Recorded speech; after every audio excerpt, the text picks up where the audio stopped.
By 2030, Malaysia wants to be among the world's top 30 economies. Right now, we hover around the mid-30s, while our neighbours like Singapore, Thailand, and Indonesia have already broken into the top 30. So to get there, the government is investing 430 billion ringgit in development expenditure under the just announced 13th Malaysia Plan. Essentially, a roadmap for better jobs, stronger infrastructure, and fairer wages.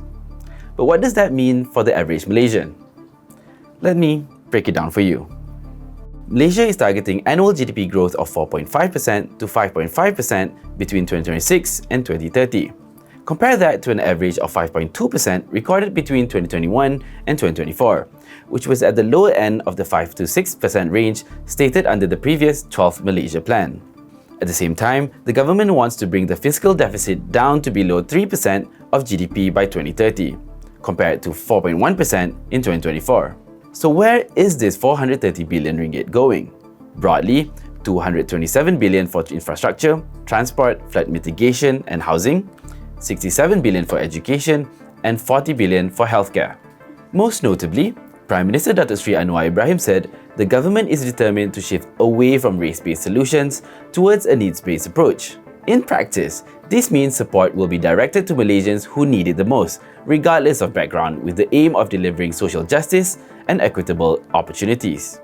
It is this philosophy that will shape the way resources are allocated, from building 1 million affordable homes over the next decade, to cutting the share of healthcare bills paid out of pocket, to expanding public transport networks to ensure better first-mile and last-mile connectivity. It also extends to reforms in the workforce.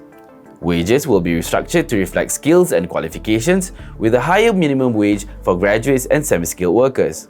A multi-tier levy on foreign workers and tighter rules for temporary permits designed to encourage automation and reduce the reliance on foreign workers. And for Malaysia's aging population, 13MP proposes raising the mandatory retirement age and possibly a monthly pension payout under the EPF, alongside the current lump sum withdrawal options, offering a more stable income stream.